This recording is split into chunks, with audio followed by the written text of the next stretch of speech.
our first guest. Yes, here's to you, Mrs. Robinson. She can shout about it. She can laugh about it because she's got a book in the best-selling charts right now. Isn't that brilliant news? We're looking at that in a moment. And hello to one of our most stalwart narrators, part-time thespian, full-time good guy. Yes, of course, it's Jeff Sullivan. First show of the month, actually. So we have no monthly leaderboard to beat. Let's find out.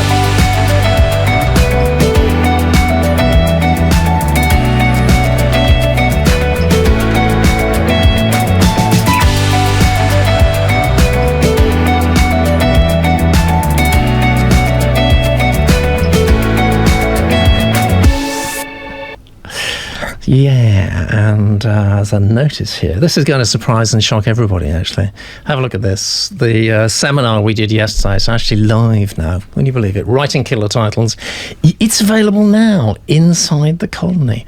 Now, it wasn't last time. The one we did last time was blurbs. It took me weeks and weeks and weeks to get that through post-production. Cut a few corners this time. It's the content that counts, folks, and it's kind of a rough cut at the moment. I wouldn't mind having your feedback on it, but I'm actually really pleased. This is Emma's latest and greatest. Have you looked at its ranking recently, Emma? I've been looking at its ranking every 10 minutes since yesterday. No, not at all. No, really, no. I'm completely nonchalant about it. Let's scroll down. You know what? It's gone up in the past hour. Number 12 in women's literary fiction across all books on Amazon. Isn't that cool? It's very exciting. Best-selling author here, and 16 in women's literary fiction on the Kindle store, and 171 in the Kindle store, which is actually amazing, considering how many hundreds of thousands of titles they publish there. Isn't that? And there's a picture of Emma as well. Oh my That's God. Me looking glamorous. That's my glamorous me. Yeah. How excited are you? It's really exciting. It's been a strange couple of weeks because the other book, Husband's Daughter, my big one, sort of kind of muscled in on the action. So it went to number 4 in the US a couple of days ago. My God. So I've been so excited about that because I've never been to number 4. We got to number 8 the first time round. So yeah, that was super exciting. Number 4 overall. So I kind of think that child muscled in on this one. So now I've gone back to look at this one. So I'm just hoping they do tend to. It keeps going. It keeps going up and up. But yes, very exciting. It's very really exciting. One hand tends to watch the other. Actually, gets some promotion for one title, another one benefits the watchers. Extremely good news. And guys, this is in a live, real time. So we're going to be coming back in the next few minutes and just saying, and why don't we see if we can drive it up a bit? Buy a few copies, guys. Oh, yeah, that'd be marvellous. Yeah, that was on a 99p deal at the moment. Yeah, 99p. You can do that. We can do that. We can drive you up the charts. Let's do it. Oh, that'd be amazing. I don't know if it's legal or not. Let's have a look at our first submission of the day. This is from Nicole. There's a QR code there, and you can see whatever. Oh, yes. Hello, Nicole. Oh, I'm excited. We're all excited today. It's a memoir. It's an anthology. It's a cookbook. And it's got a long title, I can tell you. Your Uncharted No-Recipe Life, a guidebook for living and cooking with dietary restrictions. That's interesting. Here read you Nicole's blurb. This is not a collection of recipes meant to be replicated. It's a collection designed to guide you on a journey to build confidence cooking for your unique dietary restrictions, paired with personal stories to cultivate connection and understanding, showing how food shapes our lives and how we shape our relationship with food. These components provide you with the courage and skills to be creative, playful and exploratory with your food, not to let dietary restrictions be life restrictions. All right, it's quite a long blurb. I think I've got the idea. Let me tell everybody about you, Nicole. For 3 years, I lived without 14 staple ingredients in my diet. How interesting. I wonder what they were, actually. You don't say what they are. Why? Rhetorical question. Because for 15 years, I had hiccups so violent, I sounded like a seagull.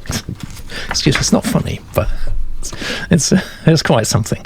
So painful, I was afraid to even drink water. God. After 15 years of doctors failing me, I realised I had to save myself.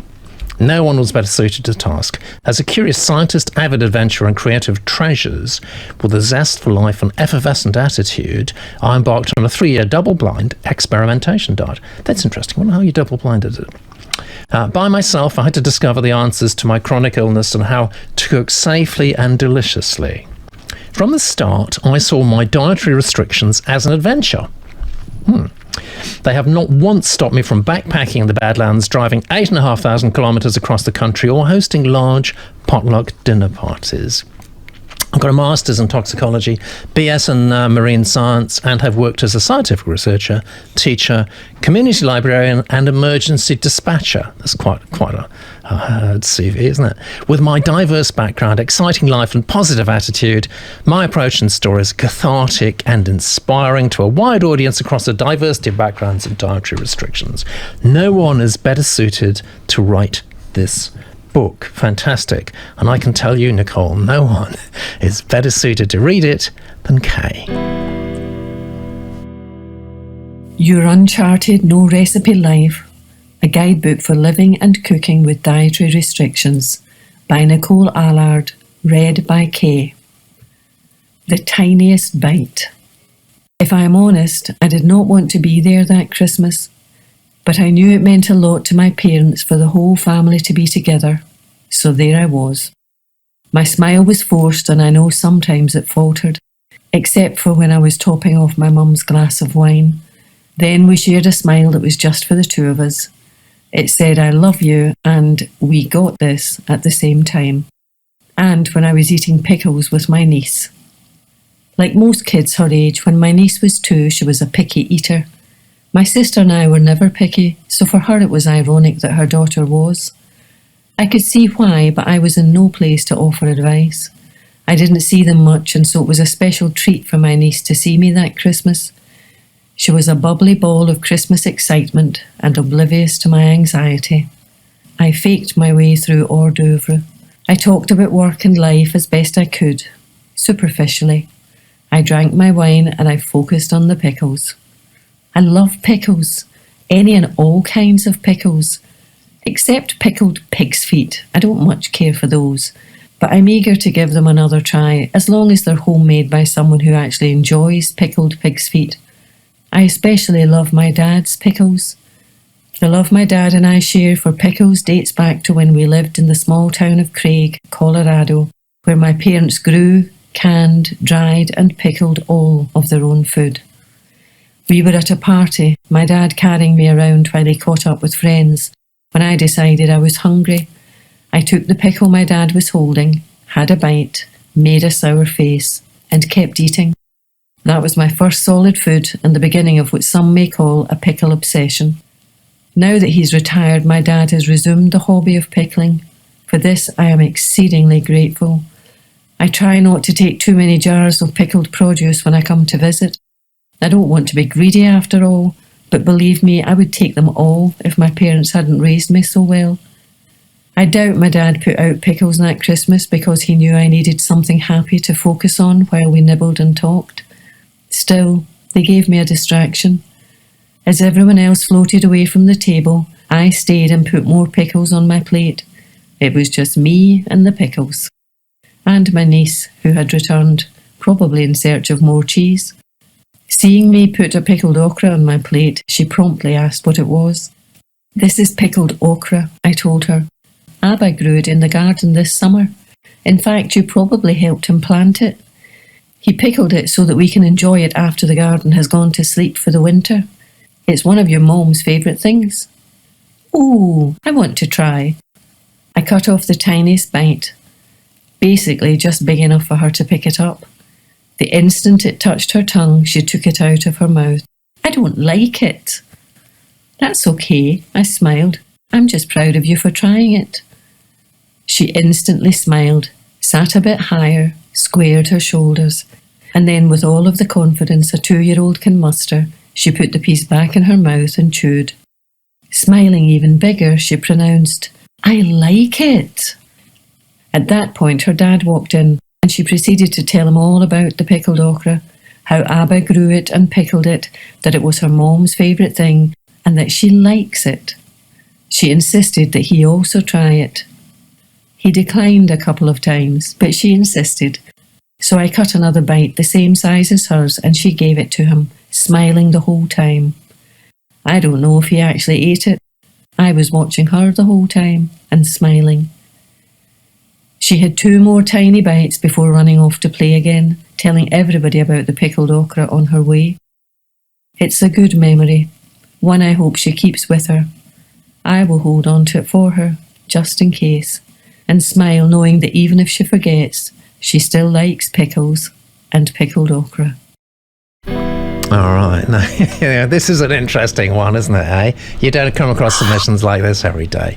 Let's see what the Genius Stream is saying. Vicky says, way too many pickles! Enough of the pickles already. As a self-help book, says Vagabond, this already feels hard to navigate. And Galadriel says, I like the premise of this, of someone showing that you can take control of your body and your life. However, this needs trimming and reorganizing. Too many pickles. Well, now, Mrs. Robinson, what do you make of this? Okay, so hands up, I have to admit, if I read food blogs online, I'm wading through everything to get to the damn recipe. So yes. I'm probably not the best person to ask about this. I like the idea. I think the title is a little bit dry. I think, the style of the writing is lighter and anecdotal, and I think the title could reflect that. So I was thinking something like Travels to an Unrestricted Life, or even just My No Recipe Life, something a bit more personal. But and I also thought the blurb was quite negative. It was all quite a lot of negative words, not this, not that, restricted, which I'm assuming you want it to be more upbeat, so I would say that. And I kind of agree with what a lot of people have been saying in the chat room. I know some people do enjoy this kind of having the recipe, and I remember reading one by Joanne Harris a while ago, French cooking, because I love French cooking, and that was quite nice, but it was very visual. The recipe was still front and centre, and the anecdote was secondary. And obviously we don't have the recipe here to look at, but I would worry that it's kind of lost its way a bit. Is this a memoir, or is it a recipe book with moments of memoir? And I think maybe it's that balance that needs to be looked at a little bit. Yeah, absolutely. I can't disagree with any of that. What did you think, Jeff? I think you got it spot on, actually. I was a bit confused by it. I thought it was going to be a dietary requirements book or some sort of cookbook or something. Yeah. And it was a memoir. You need to go from one to the other. There was too much pickle talk in there at all. It's a lot of pickle. Kind of way down in pickles and ochre pickles and pig's pickle feet. Or whatever it was. Vile. Completely vile, actually. I'd probably start reading the first page, actually, with pig's pickle feet. Anyway, yeah, so I think there was a couple. I saw some of the grammar I think could be looked at. There was quite a few. Really? Yeah, but on the whole, it's okay. But if I picked it up, I would expect them to see some sort of thing about cooking and about dietary regulation, that sort of thing, rather than the memoir. Yeah. Okay. Fair enough. Let's just see what numbers you're given. You quite like the title, 60. You're given that blurb. You like the blurb as well, actually. Was it the Pig's Trotters that did that for you? Yeah, it is indeed. Okay. Ask the waiter if he's got Pig's Trotters, or is that just that the way he naturally walks? Let's have a look at... see, I think Kate's nailed it, actually. Kate says there's something comfy about the prose. I agree. I think there is. And you said that too, actually, didn't you, Emma? That there's something kind of... It's chatty, it's conversation. It's warm. Nice style, it's very actually. Warm. Yeah, it's very warm. I liked that. I like that a lot. I like that too. I've given the craft the maximum points on that. I have a suggestion. You made a suggestion. I've got a suggestion. And that is, well, two things. Okay, first of all, talking straight to you, actually, Nicole. Having done quite a few books in this area, actually. Yes. Britain, not just Dield. So it's a question of two things, really. If you're trying to break in directly like this sort of sledgehammer approach, you've either got to have your own platform, which I don't think you've got. If you've got a platform, you've got your own sort of series on CNN or something like that, then you can write anything you want, really. And if you haven't got that, then you've got to have good timing. And you've got to have good timing with the topic. And I can't see that's working for you either. So my suggestion to you, for what it's worth, hopefully you might think it's worth quite a lot, is, do you remember I was reading your description there? I said I kind of gave a little bit of a snigger, and then I realised, actually, God, that's serious. Actually, I had to kind of swallow my reaction. because 15 years I had hiccups so violent I sounded like a seagull. That's quite funny. I started laughing then, and then the next bit, so painful I was afraid to even drink water. That's serious. I would make that the topic of the book. I think you've got a killer title already there, actually, just hiccups. I don't think anyone's ever done a book with hiccups as a title. Make it really personal. Play to your strengths as a writer. It's comfortable prose, and just make it a voyage. It doesn't have to be more than 60,000, 70,000 words or so, actually. And I think on that basis, I think it could actually get picked up by the media and written about. I heard you reacting positively to that, Emma. What do you think? Yeah, I love that. I love the title, Hiccups. I just think I would pick that up from a table in Waterstones, because I think that's, and like you say, it's not, and also everybody's had the hiccups. We know how irritating that is. So if someone tells us they've had hiccups for a long period of time, we're kind of empathising and on board straight away. What's it like? I want to know what it's like. You wake up in the morning, the first thing you do, oh my God. How do you speak? How do you talk on the telephone? And I think that, coupled with the warm style of writing, could really, really work, I think. I think so. Good. Excellent. Thanks for backing me up on that. Woo. Let's have a look at the numbers. You've got a 51 so far. That's going to go up and down depending on what the geniuses in the genius room decide. But I think that's the way I would go with it. Hopefully you found that useful. Let us know, Nicole. Let us know. You're there right now.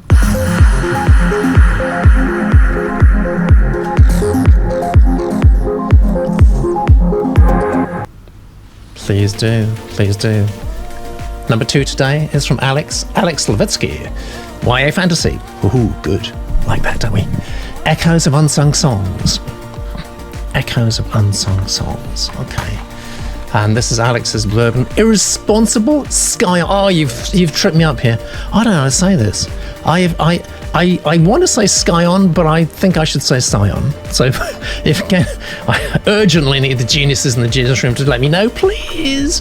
I'm going to say Scion. An irresponsible scion of an aristocratic family of the ancient oceanic nation. Wow, that was hard for me to get through. A street urchin wandering the dark streets of the once great capital of the crumbling empire. The one thing they have in common? The tainted blood. Persecuted almost to extinction, these bearers of beast law and death law talents. Beast law and death law talents? Why am I making it so difficult? Oh dear, it's my fault, not you. Are universally feared and despised, ostensibly for good reason. As they flee for their lives, Egil and Resha will discover the truth about their talents and the fate of their dying world. And I don't feel I did justice to that at all. Sorry, Alex. It's me, it's not you. So let's hear about Alex. I am a practicing solicitor, says Alex. So he's probably going to sue me now from malpronunciation. I went away from the confines of my office, a glider pilot. How interesting. I've been a huge fan of fantasy since I learned to read. At some point, I came to realize that my habit of daydreaming in the sky, which had almost killed me once, was best dealt with by writing down the stories that my mind conjures. Yes, absolutely. I've got no prior works to brag about. However, I have read hundreds of fantasy novels in my life, and I hope that gives me the kind of insight into the genre it will do. First and best experience. That's so important for starting one's own writing career. Good. All right, Alex. It's an extraordinary day today, because I don't think we've ever had this before, but we do have another reading today. Double your money, double your luck, from Kay.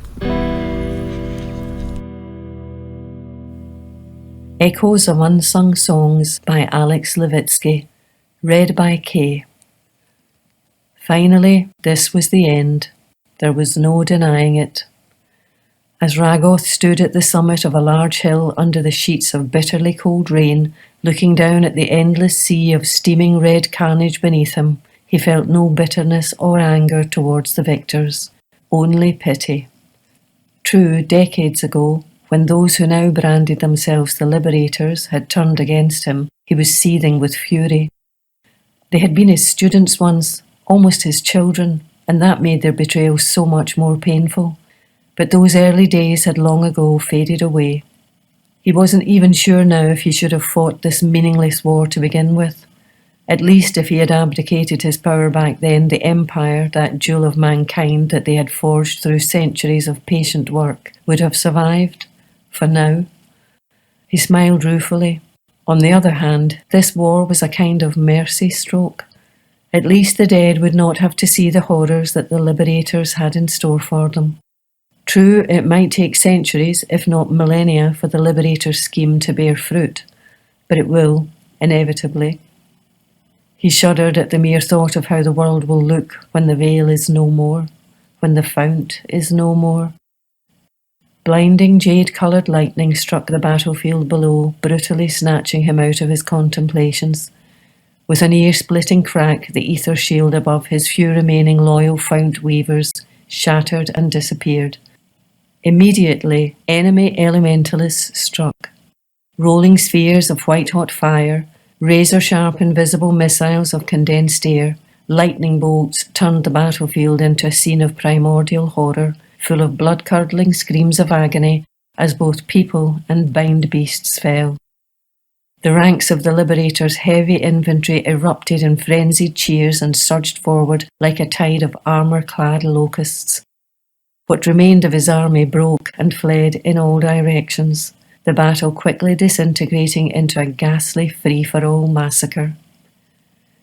As the enemy soldiers and fount weavers, screaming like bloodthirsty madmen, stormed up the hill where his personal guard prepared to make their last stand, Ragoth shook his head. What never ceased to amaze him was how easily people tended to forget that the lesser evil was there to prevent something much more terrible. But indeed, one couldn't appreciate the degrees of evil when they have only seen one in their lifetimes. Very few people alive today had any idea about what was lurking, slumbering beyond the veil, what the true source of the coveted fount was. They only knew, or cared to know, that there was Ragoth, the leech, the seeper, the abomination. The Liberators did know, of course. Blinded by their egos, they wanted the veil to fall, lured by the false light of power that they had no means to harness. If the entire world went into oblivion as a result, they cared not. Fools. "It's time, brother." A stately woman who appeared to be in her mid-40s but was in fact much, much older, approached him from behind. Sarana. He could discern the sweet fragrance of her gooseberry perfume, a whiff of fresh spring wind amid the nauseating stench of battle. He almost wept when he looked at her immaculate face, framed by soft dark brown hair. His sister, his lover, his only remaining ally. Hayes, her bind beast lynx, stood by her side, staring at him unblinkingly. He couldn't bear to speak a word to her, nor did he dare afford himself time for thought, lest his resolve crumble. He looked into her grey-blue eyes, allowing himself to drown in them one last time before nodding. As usual, she sensed his inner turmoil and smiled reassuringly. Even in these last moments of his life, her smile alone was enough to light the sun in his soul. Ragoth smiled back as he tore open his silver-black silk shirt to reveal his soul shard, a crescent-shaped onyx black thing 6 inches across, fused seamlessly into his chest like some monstrous polyp. For months now he had been infusing the shard with his lifeblood, his power, his very being. The shard was pulsing with energy, permeated with Ragoth's essence. Okay, essence of Ragoth, eh? I think I've used that in a recipe recently. Johnny, I just wrote down that word actually, and it's interesting. Johnny read my mind. It is feeling a bit generic. It is feeling a bit generic. And a lot of comments coming in. So if you're with us live, Alex, I mean, just, you just pause it and read everything. Monstrous polyp. I don't know what they're talking about. It's always interesting. Camera angle needs a narrower focus to hook us up at this point, says Kate. Yeah. Annie says this is just not the right place to start. Doesn't stand out. I agree. But the author has some nice writing chops. Yeah. And there's another comment from Annie as well. There's so much coming in I can't see. Another useful one from Annie. I'd start with the main character, who I'm guessing is a teenager, given the genre. and I'm not connecting with the character. Yes, agree with that. Ed's picking up Tide of Locusts. What's one with Swarm? Battle Fatigue, says Johnny. Yeah, I'd like to know what you think, Jeff, please. I thought the writing was good, but I just think there were too many characters in there. I actually was starting to get lost at the end. We're talking about Rogue Hoth, we're talking about Wanderers, Liberators. There were too many. It was like a big condensed completely, a dump of names and things. Spread them out, just let the story take control, because the story was hidden in there somewhere. Every time that we seem to be going off at some sort of action, we get another character coming in, so I got confused by that. Yeah. Not surprising for me, but mind you, Tolkien did that too, and it didn't work out too badly for him. So there's always exceptions, but I feel exactly the same, actually. Yeah, so it's a bit like reading a synopsis rather than actually a submission, but. Yeah, I think it was a story there. I thought the writing was good. The blurb was good, but it's put up by too many characters. All right, fair enough. Thank you very much, Emma. Yeah, I like the title. I like the title a lot. I like the assonance in the title. I thought that was very nice to listen to read, and I liked the blurb. I do agree really with what everyone's been saying, that I think my essential problem with it is that there's a monstrous battlefield going on, and I feel like I'm watching it through a glass window. There's no connection with that violence. There's no connection. It sounds like a bloodbath, and yet I'm getting no sense. It's very detached, and I think that is because, as everyone said, it's the info dump. It's the lots of characters. There's just too much getting in the way of me watching this. This could be a massively big bang start with this violent thing on the and people could really engage. So I think that's my big issue. I think it needs more dialogue. It needs some of that stuff stripped out and fed in later on. It got quite confusing. I think this person can clearly write. I think it was a very smooth style. There were a couple of issues with things, but nothing that can't be ironed out by an editor. And I think there were some nice touches of description. Like I loved the gooseberry perfume, because for me instantly I got something about that character. Somebody said, I guess this character's a teenager, and that kind of, someone in the chat room said that, and I thought, oh gosh, are they? Because to me, they felt like a 40-year-old man, not a teenager. Me too. Exactly. I didn't pick the wrong thing up at all. So I do think that needs to be, and I want to be there in that action, not standing back listening to it. Exactly. So Alex has done lots and lots of reading in this area. It's clearly a genre he loves a lot. And it's a very big genre, a very commercial genre. What's the single best piece of advice we can give him, do you think? It's I need to be invested in somebody here. Action. Yeah. Okay. You got a 56 so far, Alex. Let's just see. Genius Room likes your title. Kind of so about the craft and commercial appeal. They're less than, and I've given you 40s across the board for that. Action, says Emma. I agree with that, and I also want to get invested in somebody pretty soon. Otherwise, I'm gonna drop out. Got to start identifying with the protagonist pretty early on, I think, if you're going to hold the mind of the YA reader. That's what I think, but who knows? I could be wrong.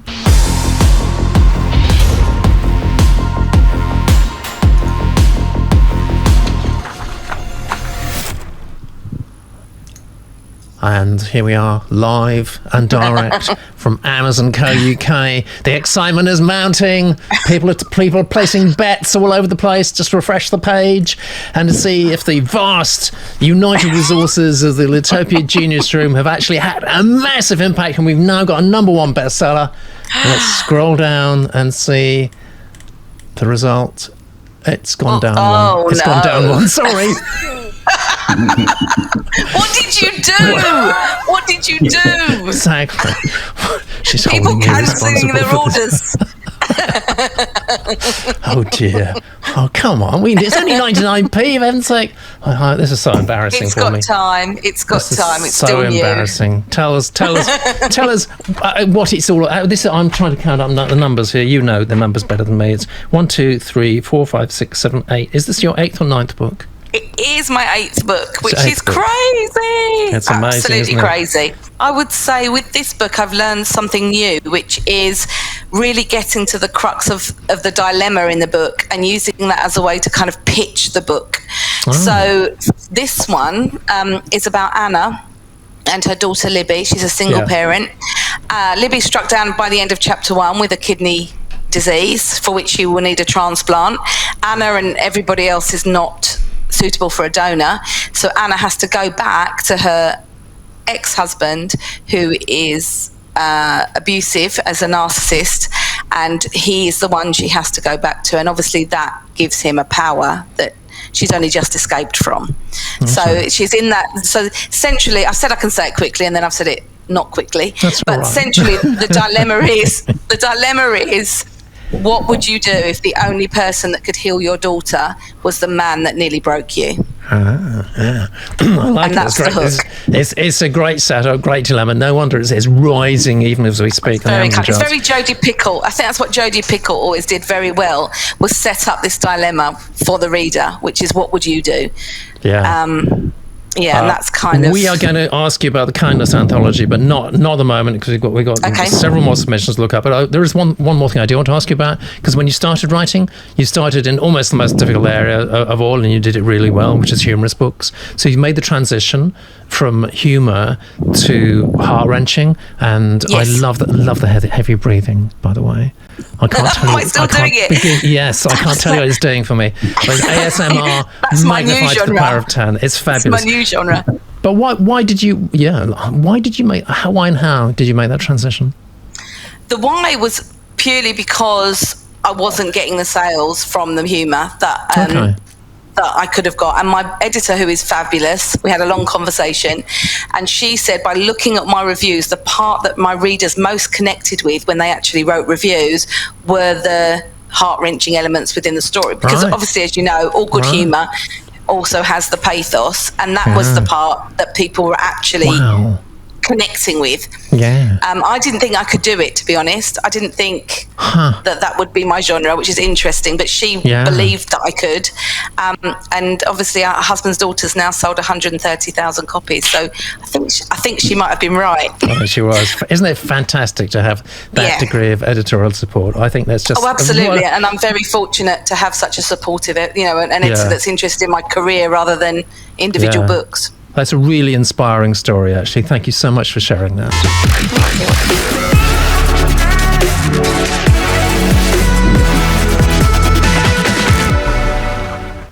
And submission number 3 today is called, interesting, it's got a slash in the title, Neither Slash Nor, Science Fiction. It's from Benjamin, and this is Benjamin's blurb, a futuristic retelling of the Pandora myth. After stumbling upon a deadly conspiracy, a claims adjuster forms an uneasy partnership with a rogue plutocrat who promises to keep her safe for a price. She must take part in a counterplot that would save countless lives by unleashing a new technology with the power to shape memory and desire. All right, taking that in. Interesting. Tell you about Benjamin, a native of Kansas City. I currently live in the UK, where I work as a stay-at-home dad by day and English tutor by night. I previously published speculative and satirical short stories in literary journals such as Lighthouse, Storgy, and Firewords. And we are going to be graced, as indeed you are, by a terrific reading from Bev. Neither Nor by Benjamin Rogers, read by Bev. Until about 5 minutes ago, the economy of breath was something Loma had never considered. But faced with the fact of her own continued existence, something her denunciation and subsequent arrest had given her good cause to doubt, she felt obliged to keep her own respirations at an absolute minimum. It seemed, first of all, a matter of tact. Don't show off all those extra breaths you're getting, Loma. Or maybe it was just shame. Either way, she didn't want to tempt fate or test the mercy of whoever it was that had intervened to keep her alive. Because there at the back of her mind, that familiar little voice kept reminding her that every new breath was not a blessing to be rejoiced. Each breath she took was a debt.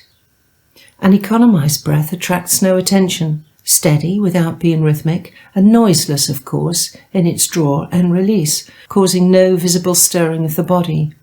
This could only be done through the nose, she found, and so that's how she did it. perfecting the method on her long ride up in the lift. She could be a corpse or the next best thing. Her control faltered when the lift doors opened onto a penthouse overlooking the Thames as it wound and narrowed westward, where the sky was already red with evening. Loma felt suddenly displaced from time, unsure if the sunset meant it was earlier or later than she'd expected. She wasn't even sure what day it was. A small figure stood amid a circle of sofas and chairs. A child, she thought at first, but a moment later recognised none other than Lilith Harlow, Executive Director of Qualia Tech Industries, one of the most powerful people in the solar system. "Please, come in. Come sit," Harlow said, extending a hand towards one of the chairs. Loma stepped into an open expanse of luxury. Floor-to-ceiling windows stretched along the outer three walls, and a low, broad, unmade bed nestled at the southern end. The furnishings were old and selected with impeccable taste, not merely a display of brute wealth. Harlow gestured to a white armchair, the most modern-looking thing in the room. Harlow sat across from her on a high-backed red and white satin settee. Between them was a low wooden table with an inlaid border of darker and lighter woods that reminded Loma of the twist of rope. Harlow was unusually small, with short white hair and skin pale to the point of translucence. A long black dress buttoned down the front fell in loose folds over her narrow body. Loma wasn't sure what it was made of, but the material had the sheen of leather and the airiness of linen. Blue silk shoes peeped out from beneath. She was a doyen, that rare class of irreplaceable elites made medically immortal. No one knew the exact details of her origins, but Loma had heard that she went all the way back to those wild days before the Great Stabilization. "How are you feeling?" the director asked. Loma paused. "Physically? Yes." "Well, fine, I guess. No ill effects from the surgery, I gather." "No, I mean, a bit of buzzing at first, but..." Harlow nodded quickly. "In the arms and legs, yes. All completely normal, I assure you." "It was your first time, wasn't it, having your neural implant replaced?" "That's right." "Very prudent." Harlow's smile surprised Loma. This was not some well-mannered simper, but an unreserved expression of pleasure, the kind that invites accomplices. Despite herself, Loma let out a breath that was halfway to laughter. "You know," Harlow said, "you were in quite the tangle when I found you." Loma caught her breath again, saying nothing in reply. Harlow's smile narrowed. "I expect, when that security drone snared you, you never thought you'd open your eyes again."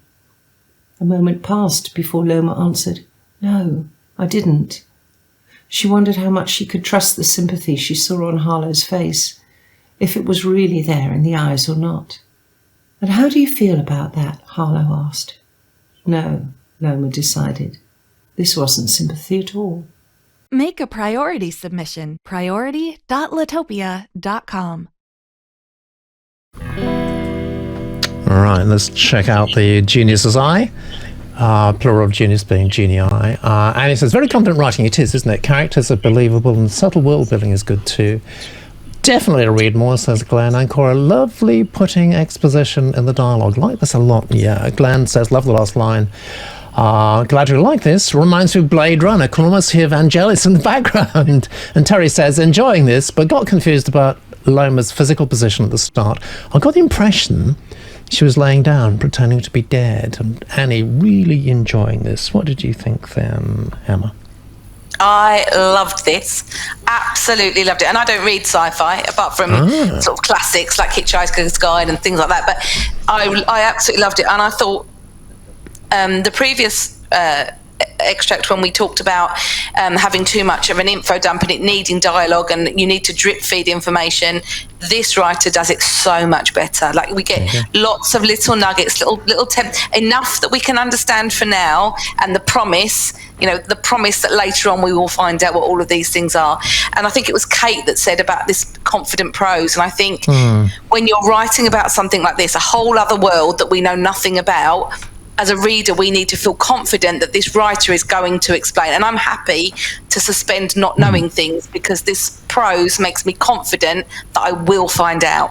And it will be explained. And I love the characterization. I love the two characters, the small details, like when she walks in and she thinks initially it's a small child and it's actually the head of the... I just loved that. I thought it was deftly done, I thought. Really, really good. Definitely done. Fantastic endorsement there from Emma. Katie says, demon, I don't know what they're talking about. I don't know. Sometimes they say stuff, it does my head in. I don't know what. Demons. They're talking about demons. All right, okay. I'm sure that it's relevant somehow, but I'm just not clever enough to get it. What did you think there, Jeff? Yeah, I thought I really enjoyed it, actually. I think it was very well written. I thought it kept the actual description, everything like that. You could actually, when she's actually going in there with the breath and thing, you could actually, it's almost like you were there. It's very, very realistic.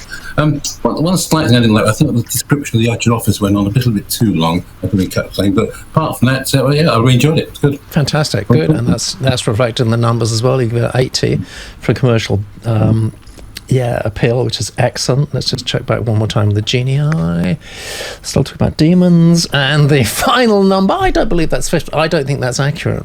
Emma, you haven't voted. No,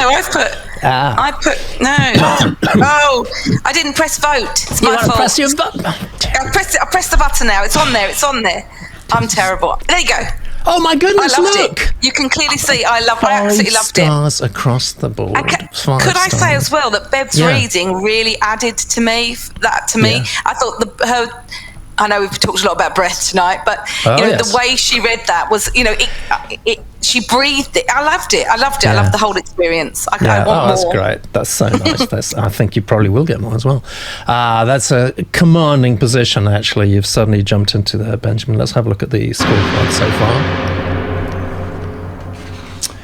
Yeah, look, green means good, and you're winning across every category today at the moment. You've got 73, which actually, in previous months, that would be enough to put you right at the top of the list on a monthly basis, but who knows? It's only the first show of the month, and we still have 2 more submissions. And before that, we're going to actually look at the, here we go, that's what we're going to do. Going to go back to Amazon. Kind of click refresh. Didn't go well last time. We all got disconnected. I'll leave. That'll be me leaving. I stayed at still 13. I think they've got it wrong, because obviously thousands of Litopians have been. They do take a long time. As someone that it's been refreshing every 5 seconds, they do take a long time for that. That's probably why. It's like a DDoS attack on the Amazon servers, and they're trying to locate it to North Korea or something. It's not. It's Essex. It's Emma hitting the refresh button all the time. That's really exactly what it is. That's exactly what it is. What's all this about kindness? You're participating in something. What's that about? So I don't know if you know the author L.J. Ross. She's very successful, self-published and traditionally published author. Yeah. Very, very, very successful. And she's put together this anthology called Everyday Kindness to raise money for Shelter, the homeless charity. Mm-hmm. And she put a call out to any writers who would be willing to contribute a short story. And I have a short story in there called Detention. I'm delighted to hear that. Yeah, and it's all short stories. So it's all... one sitting reads, stories of between kind of 1,500 to 2,500 words, so very short. And they're all uplifting. Yeah, they're all uplifting. Kindness? Yes, I have. Yes, so it's all uplifting stories about kindness to read every day as a kind of an uplifting experience for the reader. Great gift for Christmas, I would say. Okay, you're plugging it like mad. You're plugging it like your position on Amazon kind of depends on it. I don't know why. And it all goes to Shelter, which is obviously a massively important charity. What I want to know is World Kindness Day on the Saturday, the 13th of November. That's the day it comes Saturday. Out. Yeah. So does that mean everybody else for the other 364 days in the year can be absolute bastards?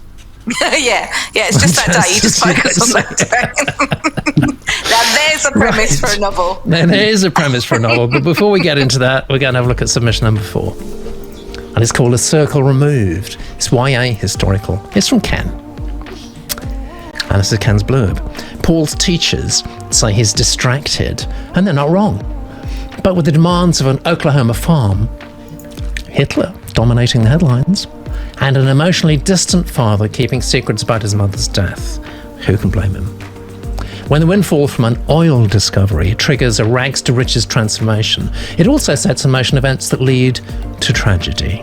Paul, plagued with guilt, confronts the consequences of his choices.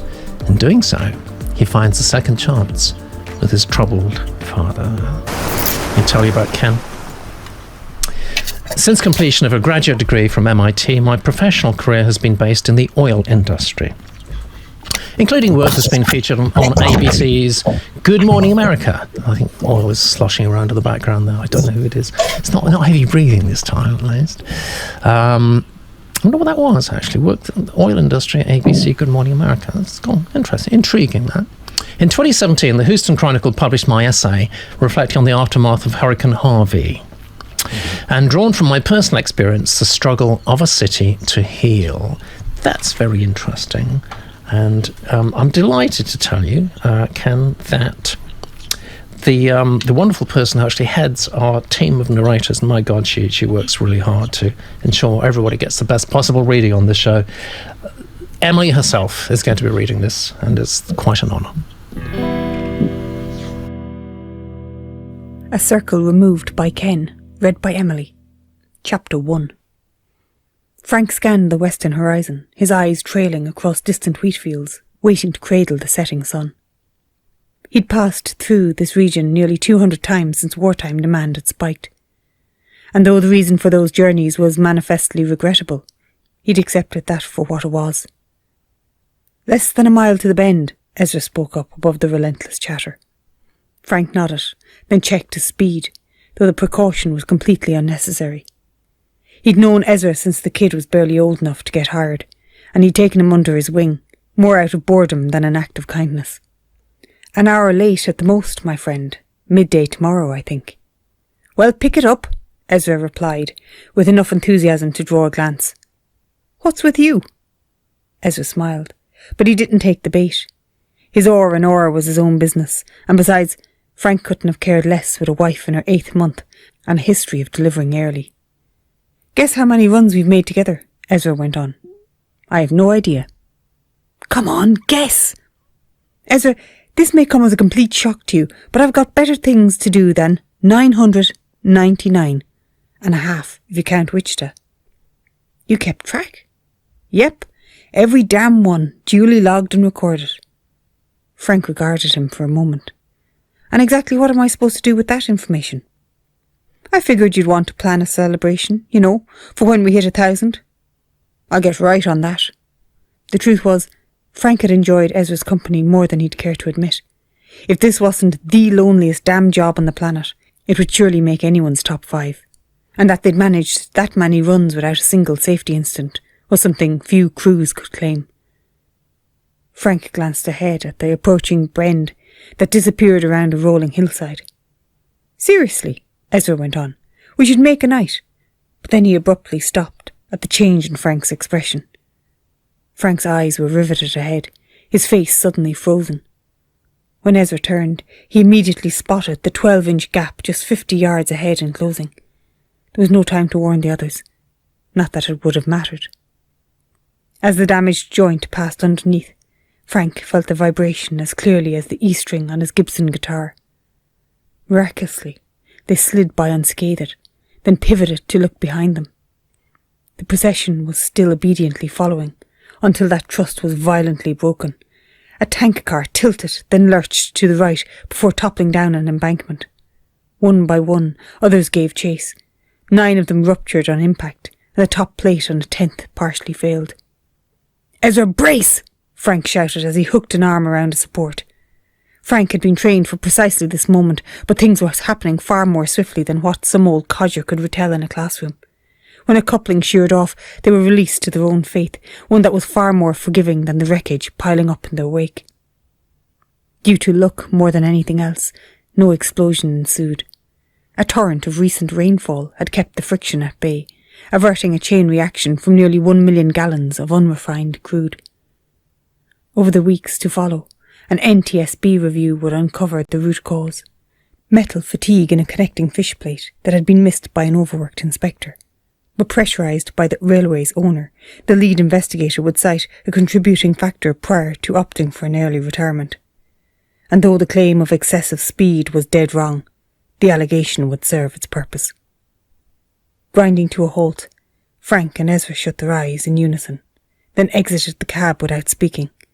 As they wound through the twisted wreckage, Frank covered his nose and mouth against the fumes that would persist for days. He was vaguely aware of some nearby cattle, but he had more important things on his mind. And so ended the 999th run, one short of a hell of a milestone. For Frank, it marked the end of a career, and among the consequences born from that untimely conclusion, that was the only one he'd never regret. Be part of today's live show in the YouTube chat room, yt.litopia.com. So, Terry's just made the point about the time jump. Odd shift in perspective, says Clive. In the middle of drama, we're thrown forward to a... I know, I find that very disconcerting, actually. And Vagabond said, can't see it appealing to a bored 16-year-old. And Annie says, this is a prologue, right? Yeah, it may be sneaking in one of those prologues under the radar. I don't think we don't notice. Washing over me a bit, says Johnny. I've got lost, says Vagabond. Writing's nice, says Annie, but I'm not being drawn in. Maybe this isn't the right place to start. And let's just see. Emily said, I like this a lot. And of course, Emily gave us the narration, so it's well worth listening to.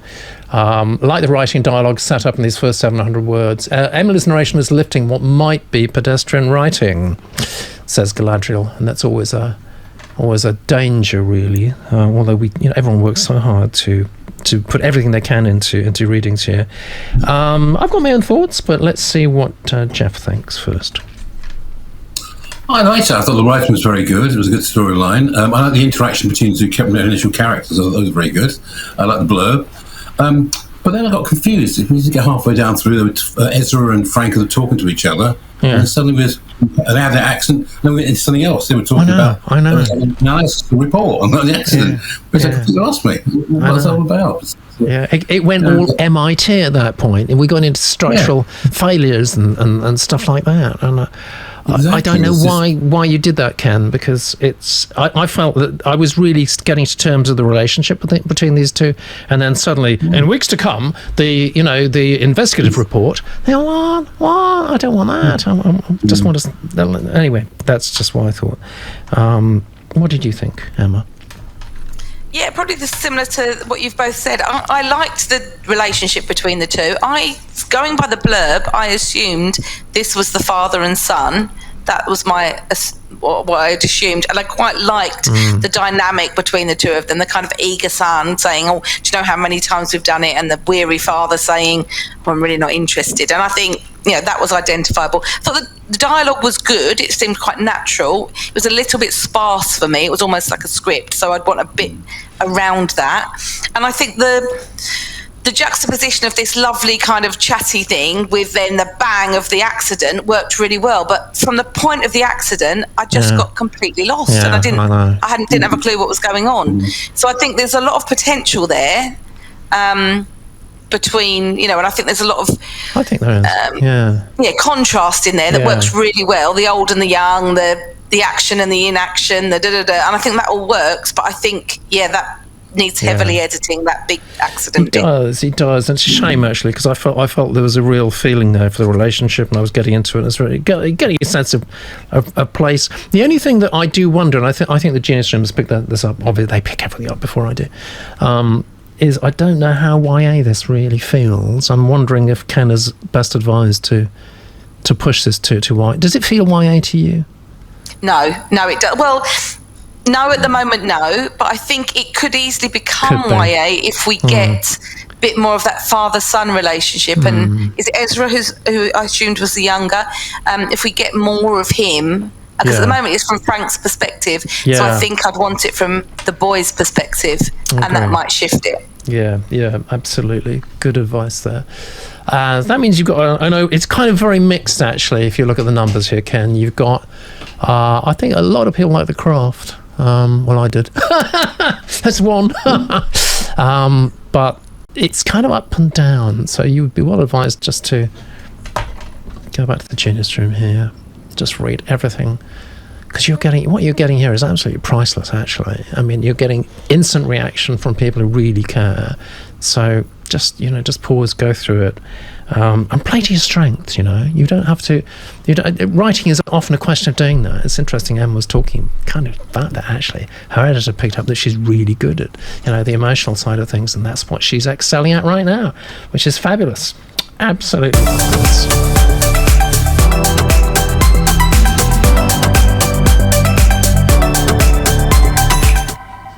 So I did just look at the numbers at the moment to save my child. I can't help saying it's still number 13. Come on, Amazon! I mean, bloody hell! Come on! I'm sending rockets into space and they can't even get the numbers right. Emma's book, I don't know. This is from Ian. And there's a QR code there too. As I always say with QR codes, give them a scan on your phone and see where Ian would like you to go. It's called Rogues in Paradise. And it's our last submission of the day. Sorry about that, because I'm having such a good time with Emma and Jeff. But all things must come to an end, and here it is, possibly the climax of the day, we don't know. Now, look at this. This is an interesting genre, or is it? Non-fiction. Oh, dear. When I saw that, I did see it earlier, and I thought, shall I correct that? No, actually. So you've got to do your spell check. You've got to do your spell check, otherwise people are just going to dismiss with prejudice.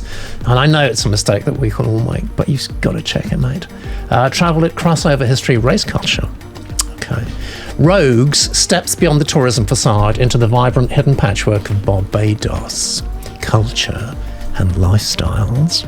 Its main characters, bursting with energy and humour, are the ordinary extraordinary rogues, heroes, and everyday people who will delight readers with their endearing personalities, outlandish antics, and wit. Weaving together slavery, race, place, time, and history, Rogues celebrates cultural identity, friendship, and adventure, and honours the human spirit in us all. Let me tell everybody about you, Ian. I'm a travel and technology blogger, photographer, and videographer. I write about travel, people, places for fun, and have published many articles on travel and technology. My work has been featured in the New York Times and many publications and media in Canada. I was awarded the Atlantic Canada $1 million grant for innovation. What? Wow! Can we get one of those, please? Very useful. Get a real studio then. Wow. What did you do with the money? The grant was used to fund the development of an interactive environmental info atlas of the Fundy, Maine and Georges Bank, FMG region in the US and Canada. Wow. I'd like to know more about that. And did you have any change left over by any chance? Oh, dear me. All right, so look, last submission of the day. Maybe the greatest reading yet, who knows, is from Johnny. Rogues in Paradise by Ian R. Clayton. Read by John. 1.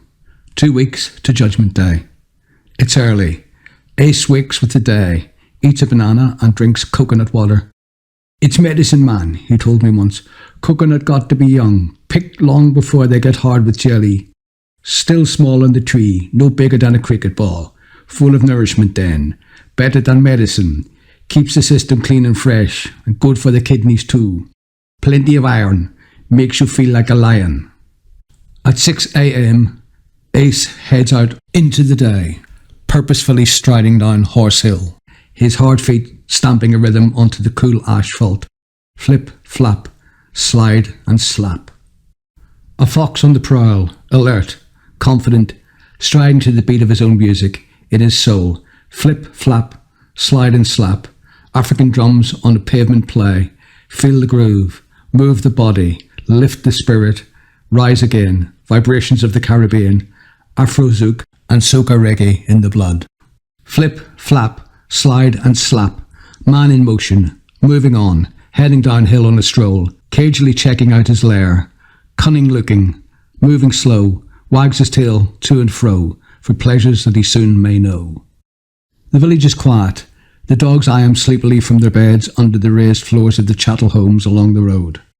Got to pay $500 or they throw me in jail, he hums. Got to find the money, man, or I'll be sitting in a damp, dark cell with no unripe coconuts to keep this mind and body well. Just 2 weeks till Judgment Day, $500 months away. Rassman should never have happened. Ace don't have no truck with the law, live outside it. Not me they ought to worry with. There are bad people, lazy people and crazy people. Man, I don't do no harm. Man got to live. Fetch a pile of coconuts, sell some bananas, do a favour for a man, borrow some food. Ain't no harm in that. Ain't me they should worry about. Sure, I took a little dope. Had a little snort of coke. Trouble, man. Coke brings trouble with the law. But I ain't no pusher, me. Never done no truck with dope. Just a snort, a swig, a smoke. Just for me and friends I know. Possession's what they say, when they take my coke away and give me little time to pay. He is tuned to the sound of movement, the music of motion. Flip, flap, slide, slap. His oversized shirt flaps in the wind in time to the rhythm on his feet on the street. His breath is steady, heart beating like a bass. A harmony. Flip, flap, slide and slap. Got a monkey on my back. $500 left to pay.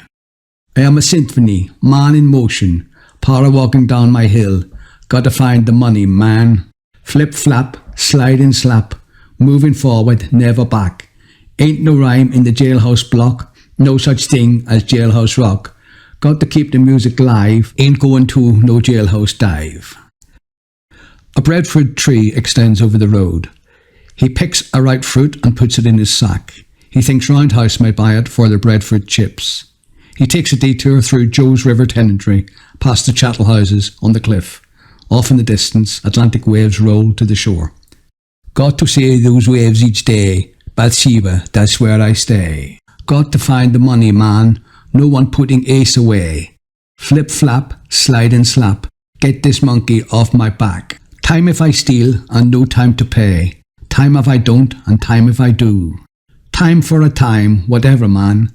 Go get clear. Got to stay clean. Got to figure it, sort it out and make it right. Ain't doing no time. No ace in no cell. No ace in the clink. Got to figure a plan. Find some time to think. Borrow just a little time. Take a little for a time. Plenty time and money here. Movie cameras, laptops, fancy cars and stereos. Fetch some money on the street. Ain't gonna steal, just gotta take a little time for the magistrate. All right, so I don't know where to begin with this. I really don't. It's very a bit of a curate's sake of a submission.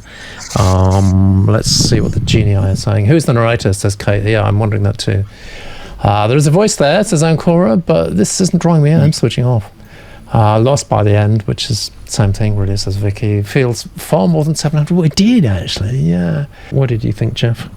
Yeah, I liked it. I think at the beginning, I thought it was great. Actually, the reference to Bob Marley and things like that. And I think we like the blurb. I think some number of people pointed out he started going on a bit about this flip, flap, flop that was going on a bit more and more and more. And I got a bit lost at the end. It seemed to be saying he's picking out things for the sake of it, thrown in. There's a really nice rhythm in there, I must admit. There was a lot of nice rhythm, yeah. I don't feel there's a lot of story. I think the writer can write. The little bits in between that poked out. There was some writing going on there. I think something mentioned about going for a whole book. You couldn't do that. No, it's a section. I think I found I thought it was supposed to be a travel dialogue, non-fiction. Yeah, exactly. Yeah. I think Ian's gone a long way down the experimental route. Come back, Ian. Come back. It's okay. What did you think, Emma? Yeah, I was confused a bit like Jeff. I was a bit confused what this was because it says non-fiction or travel fiction. I wondered, it seems a bit more like narrative non-fiction, but there's no narrative. So I'm a little bit confused. I almost wondered if and even from the blurb, I wasn't really sure what I was getting because it seemed to be focused on kind of colourful characters there, but that's not, we need, for it to be travel, we need the place first and the character second, in my opinion. And I don't know, I just was completely lost with it, really. I think it read, it was very poetic in places. I thought, the sound and the language and the rhythm was there, but I just was completely confused as to what it was or what it was trying to be. So I'd be interested to know what travel lit and what narrative non-fiction this writer has read, because I would think that would be my first tip, would say go and read, I don't know, 3 Women by Lisa Taddeo, or go and read, go and read some really well done narrative non-fiction and how that's plotted, and then see if this fits. Yeah, I think that's really good advice. I think you've gone too far down the experimental route on that, and I do think there's an interesting story there, but it's just not coming out at all for me. Let's see what the numbers are looking like. Has everybody voted? Yes, they have. And you've got a 54, a solid 54, but I think take our advice and do a serious rethink on this. Now then, that does mean we've got to the end of the show. I'm not actually going to... Yes, I am. I am. I can't resist it. Look, here we go. I'm going to live dangerously again. It won't change. As long as it doesn't go down. If it goes down, that's it. We're over. We're going to cry. It's the same. It's just the stayed same. the same. They can't. So Jeff Bezos is buggering off doing something too else. busy. He too can't busy with be the rocket bothered fuel. to update his numbers. I'm not impressed at all with that. Sorry, Jeff. Not at all. Let's. But I will be impressed to see who has actually come out top of the show. All right, so it looks to me as if Benjamin is head and shoulders above the rest there, actually. All decent marks, but Benjamin clearly is.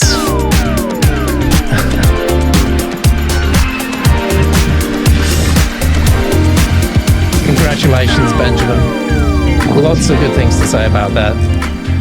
You stand a very good chance of being our monthly winner with a score like that, but who knows? Who knows, guys?